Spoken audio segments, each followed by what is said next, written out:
Hello all, I'm Sai and in today's video, I'm bringing to you my spoiler-free book review of A Little Life by Hanya Yanagihara. Now this book has been in my radar for over 4 to 5 years now, and I've seen many people talking about this book saying how horrible and traumatizing it is when it comes to as a reading experience. And personally, I should say that it was super traumatizing for me too, but it was also one of the best reading experience that I've ever had. So in case you're worrying, I'm not going to say anything triggering about this book inside this video. I'm going to keep it as much spoiler free and totally trigger free as I can, because reading this book itself takes so much energy out of you, and I just want to equip you well before you get into reading this book, because I know that I had to do a lot of mental preparation before getting into this book, because I didn't know what I was getting into since I did not want to hear any spoilers. At the same time, I wanted to keep myself strong before getting into it, because trust me, it demands a lot of mental strength and so much endurance to get through this book. I'm not saying that as a negative thing about this book at all. It deserves all that for the experience that it delivers. And I'm not going to do my review in the usual way in which I do, like plot, characters and stuff. I'm just going to talk about my spoiler-free thoughts on this book using the various things that I saw as happenings across it. So without any further ado, let's get into the video right away. Now, The Little Life is basically the saddest book that I've read so far in my life. At the same time, it's also one of the most profound, meaningful and best written works of literature that I've read so far, okay? It was very, very, very beautiful, despite the fact that it is extremely sad and traumatizing. It is over 700 pages long, and trust me, the amount of emotions that you will feel and the magnitude of each and emotion that you feel while reading this book will be extreme, okay? You'll be able to see yourself in ecstasy at the same time, buried down the deepest hole of grief while you're reading this book, because the author's writing is that powerful. And each and everything that is happening to the characters here is that powerful and intensely pure in the way it is shown to us as the reader. By that, I am not saying that the author goes forward and tries to be sadistic in any way, okay? She's just trying to tell the story of these people, especially one particular person, in the most honest and true form that she can. And in order to make it as much true and just, she has to go to that extent of making you feel all those horrible emotions and things that we never want to experience in life. So one thing which I want to tell you is, if you're going to read this book, just make sure that you give yourself as much time as you want, okay? If you're going to read this across 6 months, it's completely fine, because it is not an easy book to get through, okay? Even if you decide to finish it in like just a couple of days, trust me, you need to give yourself the time to process this story, because so much happens here. I said before, it is over 700 pages long, and so many great as well as horrible things happen inside this book for the character whom we are following through the story. And trust me, once you read his life story, your life will change, at least in one small aspect. I was actually in the verge of DNFing this book, because once I got through the halfway mark of the book, it was like way too much for me to handle. The first 100 pages were fine, and after that, I just decided to finish reading the book in just a couple of sittings. I did it, but trust me, the first sitting in which I got through the first half of the book was very, very, very difficult for me, because so many very horrible things happen, okay? I cannot even say them out loud here, because it just brings up memories from the book very vividly in my brain. So the one thing which I want to tell you is, take as much time as you want, if at all you want to read this book. And I'd also say that it will be better to have a reading buddy to read this one, who's just as equally prepared and wanting as you are, in case you want to read this book. Or if you're going to read it alone like most of us do, give yourself the most time, take care of yourself. And if you feel like you cannot handle it anymore, please do take a break. Give yourself the time you want, because that's the best way you can experience this story without letting something that is very beautiful and sad at the same time harm you in any way. So in this book, we basically follow the life story of 4 friends in New York, okay? The 4 friends whom we follow are Jude, Willem, JB and Malcolm. But if you ask me, of all the 4 characters, this book is just the story of Jude alone, because we start the book experiencing all the 4 characters and all their life stories. But after a certain instant, there is something which happens, and we just zero in on Jude alone, and we start following his life story alone throughout this book.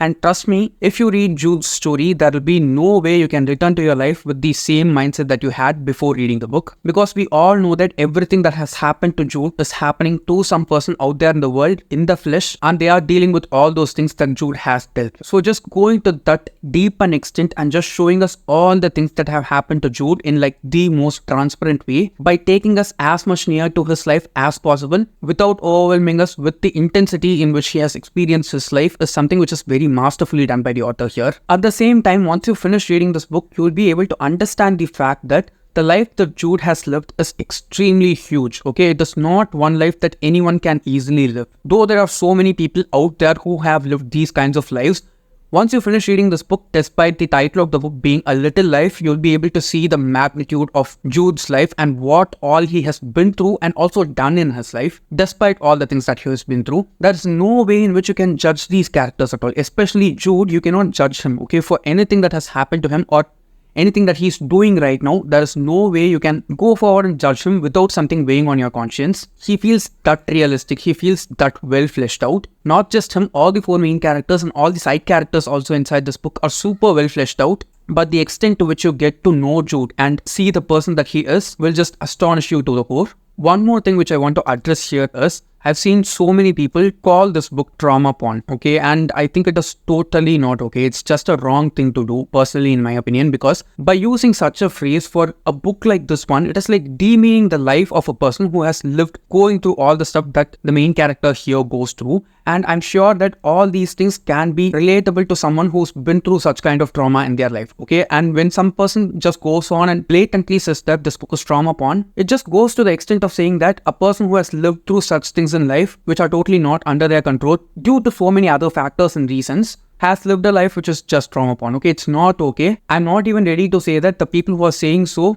are understood by me from the place where they are coming from. I don't want to understand that. It's just basically not okay. It's wrong to do so. And it also just makes me so sad to see that how much sheltered and, pampered a person must have lived their life in order to just call someone who's been through such hard shit and a book that is expressing such things, such a transparent and raw way to be trauma porn is not okay. Okay, please don't call it. Even if you had such an impression on the book, just keep it within your mouth. Don't let it out, because it is not something which needs to be put out in the world, because it's just not okay. Talking about the trigger warnings this book has, I can say that you can find each and every trigger warning that you can think of inside this book, okay? I'm not going to list them out. I'm just saying that this book has all the trigger warnings that are usually felt by people who are reading books, okay? So if you have any kind of triggers, I'd say you to just go forward and look up some of the things about this book, then start reading it, because I'm sure anyone who reads will be triggered by this book at some point, okay? And it will make you shed tears, because while I was reading this book, I was not just able to control my tears, okay? Sometimes it just welled up in my eyes and I could see the tear just brimming up in my eye. Usually, I'm not a person who cries that much, okay? I will feel the moisture in my eyes. I can see my eyes getting a bit misty, but very rarely that the tears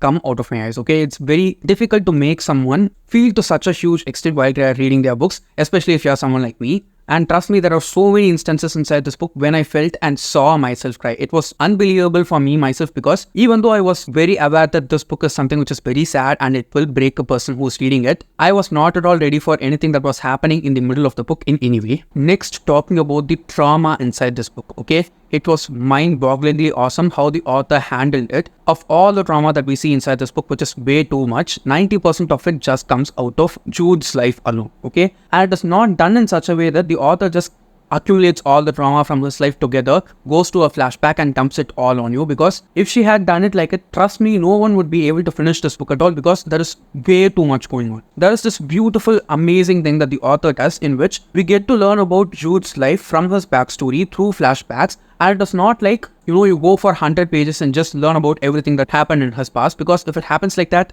trust me, no one will be able to finish this book, because it is that hard. We are following the present story, and there are some thoughts that happen which brings Jude back to his past life, to the past in his life, and we get to see a chunk of what happened to him in his past and how it all built up when we get to the third act of the book. She does it in such a way that we see Jude's story happening there, and the author slowly pushes us towards his life in order to make us see what has happened to him. And exactly during the instant when you feel like it is just too much, I cannot handle it, she pulls you slowly back and drops you in the present. And she shows you how his life is right now, what all amazing things he is doing, who are the kind of people that are surrounding him, and how they shower him with the love that they have developed for him over the years because of so many various reasons. I personally think that if the author did not balance that push and pull through her narration style that she did for this book, this could have ended up as a huge disaster. But the author is super masterful, okay? She knows what she's trying to address, and she knows the best way to address it by keeping it true and honest, at the same time not overwhelm the reader to such a great extent that they want to stop reading it and not want to know about what has happened to this person. She wants to address what has happened to Jude, but she also wants us to take our time and not just, get overwhelmed because of some insertion that happens to the reader inside the story, and she also helps you to maintain the distance that you have to maintain to see Jude's story from a bit far away, so that you just don't get swept up in all the things that are happening inside, because there is so much happening. And trust me, you cannot experience the push and pull that the author does between the past and the present without reading this book. Another amazing thing about this book is the depiction of love that the author shows here, okay? In the third chunk of the book, okay, I said this book is 700 pages long, right? For the last 200 to 300 pages, there is this beautiful love story that is shown by the author, and I have not ever read a love which is not romantic in its way, but just pure love. If you read that relationship that the author forms between these two characters, Jude and this other character in the last chunk of the book, trust me, you will just be able to see love there, okay? There's nothing, there's just pure love. And you need not put a label on it. The other person need not address them or tell them to other people as a partner, a friend, a lover, or anything like that. It's very clear to everyone around them that they are both truly and deeply in love, and both of them know that they can trust the other person completely with their heart, because they know that the other person will not harm them intentionally in any way. The amount of awareness that both the characters have about the other one here is also really beautiful. For me, that is one thing which I did not see coming at all, okay? From all the things that I've seen so far inside the book, trust me, I was not ready to see that beautiful love towards the end of the story. So if you're someone who likes like pure love, it doesn't have romance, it does not have lust, it doesn't have all the mushy shit. It's just the pure love that you understand and just are able to relate with and empathize with just by looking at it. That's the kind of love that the author portrays here. And again, I want to emphasize this for sure, okay? Please read this book only if you're ready to handle the darkest things about life. Only if you're a person who's able to see like very horrible news on the TV and not let it affect you to a deep way, go forward and read this book. Because just imagine the worst news that you might have seen on TV and multiply it like by 10 or 100. This book is that traumatic and, saddening in its tone. While you're reading this book, there is no way you can be completely happy or ecstatic at any point, because it is a mixture of emotions, but of all the things that we feel as emotions inside the story, just because we are humans, I'm sure that we'll be able to see that sadness heightened to a very huge extent while reading this book. While reading it itself, I was able to only feel the sadness out of the story very strongly compared to all the other emotions. After finishing reading it only, I was able to understand that just because we are all even more strongly affected by sadness compared to any of the other emotions, it feels like this book has only that to a huge extent. Okay, it has so many things going on. It has so many emotions going on, which are like, spot on well done by the author here. But just because it's hugely sad, everyone tends to stick to that particular emotions for this book. And another important tip I'll give you is only read this during the summertime. If it is gloomy outside, if it is going to rain, if there are clouds in the sky and it is generally dark out, do not read this book and do not read it during the night time. Read it when the sun is out and it is bright outside, because this book is dark enough. You don't want to sit down and read it in darkness. Don't read it before going to bed. You can read it while you're commuting, because you kind of feel safe with all the people around you, but you might also end up crying, so keep that in mind. But the general rule of thumb, if you ask me, if you want to read this book, is that you should read it when it is bright outside and when you're feeling good in your head. If you're not feeling well mentally, or if the weather is a bit gloomy and dull outside, stay away from this book. There is always much time to read it afterwards. And it is also totally completely fine if you don't want to read this book, okay? I'm not saying that you need to read this book and just make sure that read it during this time. I'm just saying that if you want to read this book, I think knowing all of the things about this book beforehand can make the experience of reading the book more wholesome and less hurtful for you. I know that many people go into the book, read it and understand that it's a great story, but because of the amount of sadness it delivers, sometimes it ends up making the reader feel like it's a bad book. So just in order to not get that misconception because of the clouding of the emotions that we all have, I want to put this out there. So to conclude this video, I just want to say that Jude has become one of the characters who's very close to my heart. I cannot say that he's a new favorite character in any way, or that I draw anything out of his life for my own. But for some reason, because of many things that have happened inside this book, Jude has easily become one person who's very close to my heart that I cannot help but not judge. At the same time, I can also say that this is easily one of the best books that I've read. It's not a favorite in any way, okay? Because I don't think it is right to say that this book is my favorite, okay? Because I don't want anything that has happened in this book to happen to anyone out there in the world, even though I know that it has happened to people and it is also most probably happening to people right now. I'm sorry if my voice is a bit weird because my throat is clogged when I'm trying to speak certain stuff about the book. So yeah, I'm sure that I will reread this book at some point in the future and I'll take my sweet time. And I'm also definitely sure that I'll read the other book by this author. I do not know anything about that book, okay? I don't know anything about it at all, but I'm 100% 100% sure that I will read that book, but not anytime soon. I want to give some time for a little life to settle down in my heart and to get out of the emotions that I've experienced after reading that book. And I ended up rating this book 4.5 out of 5 stars. I actually rated it 4 stars in the beginning, and once I started to write the review for this book on my script note, I was just not able to accept the fact that this book can end up being a 4-star read for me. So I went forward and ended up increasing my rating to 4.5 out of 5 stars for this book. I'm taking out that 0.5 stars also away because this was too much to handle for me, even though I was able to handle it. So yeah, that's basically my review for A Little Life by Hanya Yanagihara. And if you're going to read the book, I just hope you take the most care of yourself while experiencing such an intense and amazing story. And if you did find this video helpful, don't forget to give it a thumbs up and also share it to your friends.